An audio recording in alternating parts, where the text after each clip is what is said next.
Cuba. ¿Por qué los cubanos no se rebelan?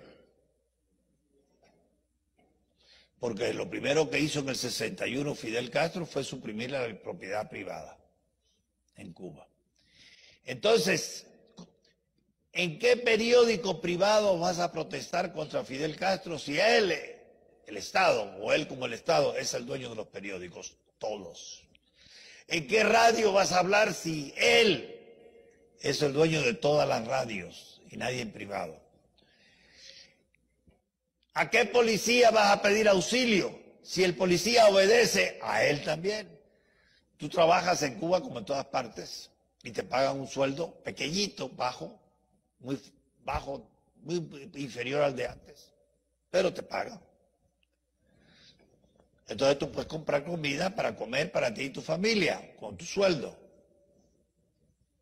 No. Para poder comprar para tu familia con el sueldo que tú ganaste, tú tienes que tener una tarjeta de racionamiento. Y si el Comité de Defensa de la Revolución, que controla a los vecinos del barrio, dice que tú eres demasiado charlatán y que hablas muy mal del gobierno, te retiran la tarjeta de racionamiento y ahora a ver cómo tú te alimentas tú y tus hijos. Entonces, no digo nada, no hago nada.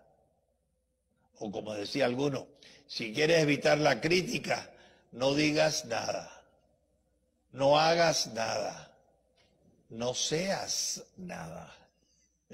Entonces nadie te critica. Pero si tú haces, si tú dices, si tú eres algo, en Cuba te fusilan. Y para eso no te tienes resistencia porque no tienes con qué defenderte. Nada es de los ciudadanos. Tu casa, si esta es la casa tuya, mira, tú tengo un título ahí, de casa. Muy bien, molestas al dictador. El dictador dice, la casa esa, que se la den a otro. Se acabó tu casa, ya no es tuya. Así eran los esclavos antes. El esclavo no tenía nada, ni su comida, ni su ropa, ni el cuidado de su salud, todo dependía del amo.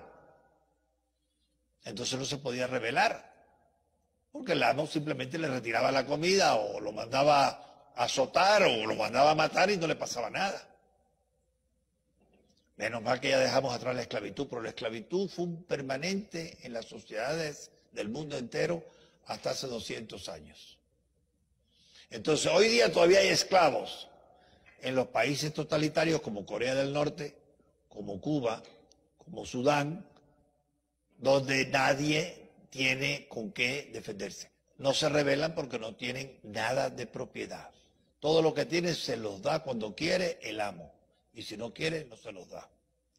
Entonces, las sociedades que aspiran a igualar a todos, a hacernos a todos iguales, que aburrido y que monótono, sacrificando la libertad, para poder llegar ahí, tienen primero que sacrificar o eliminar la propiedad privada.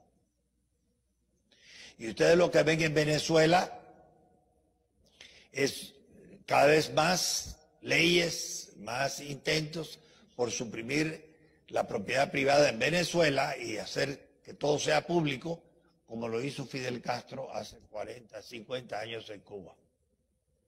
Y en la medida en que un gobierno, un Estado, un político, un partido, una corriente de opinión aboga en favor de reducir, acabar o aplastar o simplemente con impuestos terminar la producción privada, están debilitando la libertad con la cual tú puedas defender tu vida. Esa lección la hemos aprendido en el siglo XX. En Europa la aprendimos, en Asia la aprendimos, en la América Latina todavía hay lugares donde mucha gente no lo ha aprendido. Y ustedes ven entonces que todo esto que dicen, sí, abajo los ricos, quitémosle a los ricos y le damos a los pobres, lo pueden hacer primero debilitando la propiedad de los ricos para que no se puedan defender. Entonces todos somos pobres, iguales. Cuando tú debilitas el derecho de la propiedad en los pobres, no digamos en los ricos, ya los estás llevando a la esclavitud, ya los haces esclavos. En Cuba, que fue un país rico, hace 50 años, el más rico de América, hace 50 años, y ahora el más pobre, o casi. Y a Cuba venían muchos inmigrantes de todas partes del mundo, sobre todo de Europa, a abrirse camino porque era un país de promesas, de riquezas. Y empezaban poniendo una bodega, o sea, una tienda en la esquina, vendiendo azúcar, café, frijoles, pan, Coca-Cola. Y así empezaban. Y trabajaban 14 horas al día. Y la familia, la mujer también ponían a trabajar con el hombre y los hijos, a medida que pasaban de los 4 años, también ya ayudaban en la tienda. En fin, al cabo de 30 años ya tenían varias bodegas, una cadena de bodegas y habían salido de la pobreza. Eran clase media. Fidel Castro heredó una fortuna muy grande de su padre y cada uno de sus hermanos recibió más de $1 millón a la muerte del padre. Eran 7 hermanos, 7 millones de dólares como mínimo. Él se gastó su $1 millón al año, entre ellos comprando el yatecito Granma con lo cual desembarcó en Cuba. Nunca trabajó, nunca ha trabajado, nunca ha ganado un salario. Fue compañero mío en la Universidad de La Habana de Derecho y sacaba los exámenes porque era brillante, inteligente. Empollando 3 días antes del examen, mañana, tarde y noche, sacaba el examen. 61, 63, 64, pero lo sacaba. Se hizo abogado y jamás trabajó como abogado. No trabajó en un bufete. Entonces, ¿de qué vivía ese señor? De la herencia de su padre.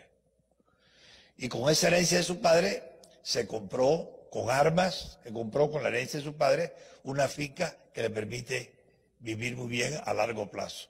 Cuba.